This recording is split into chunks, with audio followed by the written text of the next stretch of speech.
TMZ reporting that police are investigating allegations by the mother of DeMarcus Cousins' son that Cousins threatened to shoot her in the head if she did not let their son, attend his wedding last week. Christy West also told police in Mobile, Alabama, that the Lakers center has been physically abusive. She is seeking a restraining order against Cousins, who declined comment when reached by ESPN. The NBA is also investigating. Now, the Lakers released a statement Tuesday which read in part, quote, "We are aware of the allegation involving DeMarcus Cousins and, of course, take this claim seriously. We're in the process of gathering information and will reserve further comment at this time." All right, coming up on practice field Tuesday for a second straight day, but only in a limited role as he recovers from a sprained left foot suffered in last Thursday's preseason game. And for those Panthers fans worried about the season opener, Ron Rivera says there's no need.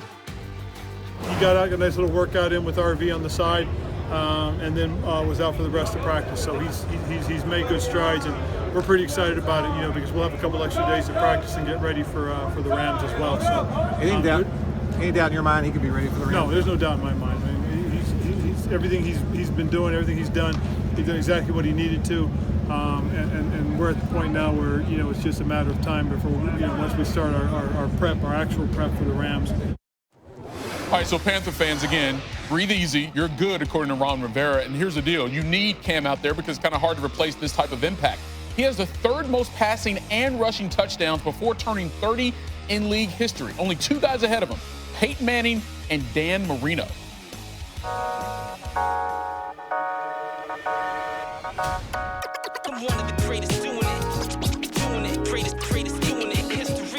Handoff, Elliott trying to come outside right. He ran over a guy. Put that left arm out and said, no, not today.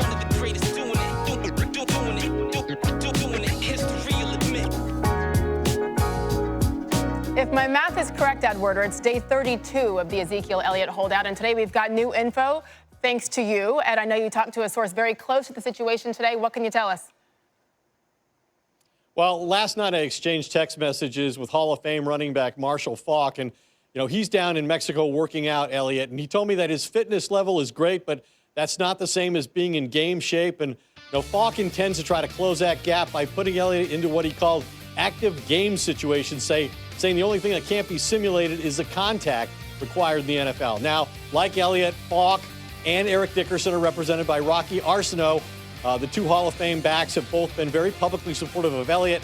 And I asked Faulk whether he believed Elliott was willing to miss games over his insistence on becoming the highest paid running back in football. And he countered with a question of his own, saying, the question is, are the Cowboys willing to have him miss games because they don't believe he should be the highest paid running back in football? And Sage, in 2017, I remember Stephen Jones of the Cowboys speaking to the fact that he felt like Elliott came back from Cabo, the six-week suspension, and that he was a little bit overweight, 5 or 10 pounds. That being said, he did have an immediate impact. He had 94 yards rushing in his first game back and over 100 in his second. So while he might not have been what they wanted, he was still highly productive. For sure. Everybody knows how much this team needs him. The question is, who's going to blink first? Ed Werder on standby with that situation. Ed, thank you so much. Other NFL news, could Jadeveon Clowney be heading to the Dolphins?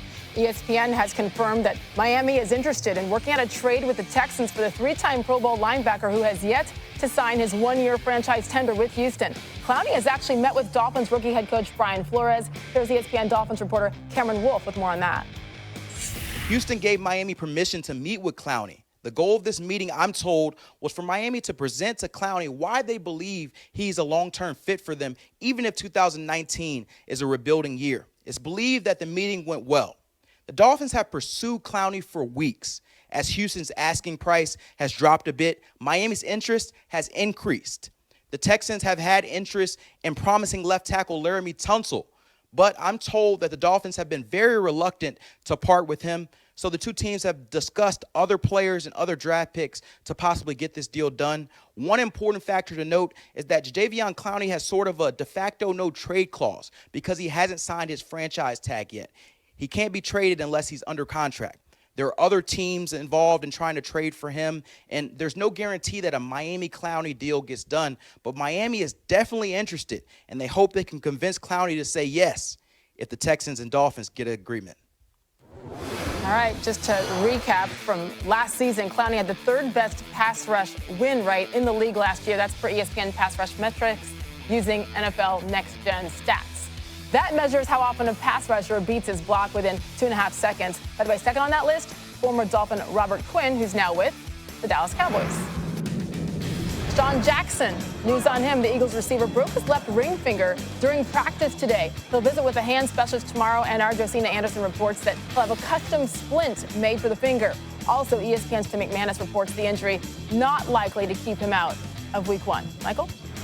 Well, Patriots starting center David Andrews is out of the hospital where he was admitted sometime following last Thursday's preseason game after blood clots were discovered in his lungs. He's expected to make a full recovery, but as our Patriots reporter Mike Reese tells us, that recovery will likely come at the expense of the upcoming season. David Andrews was released from the hospital, and I'm told he showed up here this morning at Gillette Stadium. First and foremost, what everyone in the organization is focusing on is his health. This was a very scary situation for him. He's doing better now. The likelihood, I'm told, is that he will miss the entire 2019 season and then hopefully come back for 2020. He played Thursday night in the third preseason game, 28 snaps, and I'm told that when he came off the field, something just didn't feel right. That led to further tests and led to the diagnosis of the blood clots in the lungs. As for where they go football-wise, four-year veteran Ted Karras is the top backup. He has 5 career starts. He's the next man up, going to be snapping that ball to Tom Brady. All right, we bring in Rob Ninkovich back here with us on SportsCenter. Now, you were with the Patriots back when Andrews became an undrafted free agent and eventually a starter in 2016. You saw that rise. What do you think this means for Tom Brady and the rest of the team if he's not going to be there in the middle of that offensive line? Well, it's going to be tough because David is a terrific player and he's very smart. So, you know, the center is almost like an extension of the quarterback. Yeah. He helps the guys get lined up.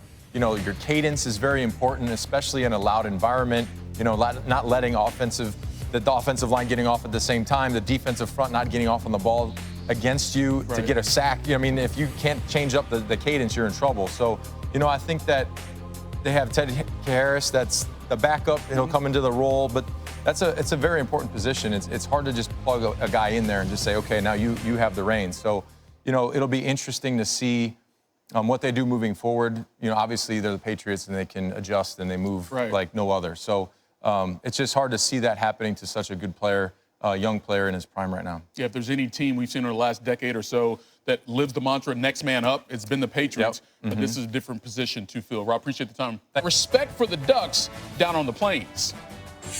When you look at Oregon, we're playing one of the top teams in the country, probably one of the most experienced teams, if not the most experienced team in the country. You look at their offense, starts with their quarterback. I think he is well-deserved of one of the top quarterbacks in the country. You know, he can make all the throws. He can keep plays alive. Overall, we're really excited. Our team's excited. Our coaches are excited to get a chance to play one of the top teams in the country. And it's going to be a good measuring stick of where this team is at. You're talking about a true freshman that, you know, his first starts against one of the best teams in the country. College game days there, and Herb Street's doing the game, and it's as big as it gets. That's true. If Herbie is there, it is literally as big as it gets. That's mean this is the big edition of SportsCenter. Because look, there's Kirk Herbstreit.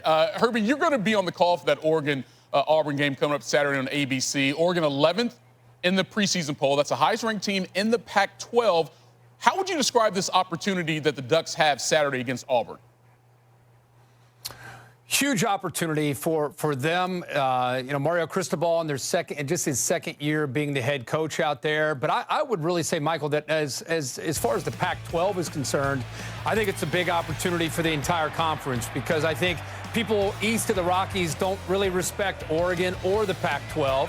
And now here they're going to be on a huge stage, and it's a tremendous opportunity. They have a great offensive line. You can see the highlights of Justin Herbert. Kind of gets lost in the shuffle in a year of so many quarterbacks returning.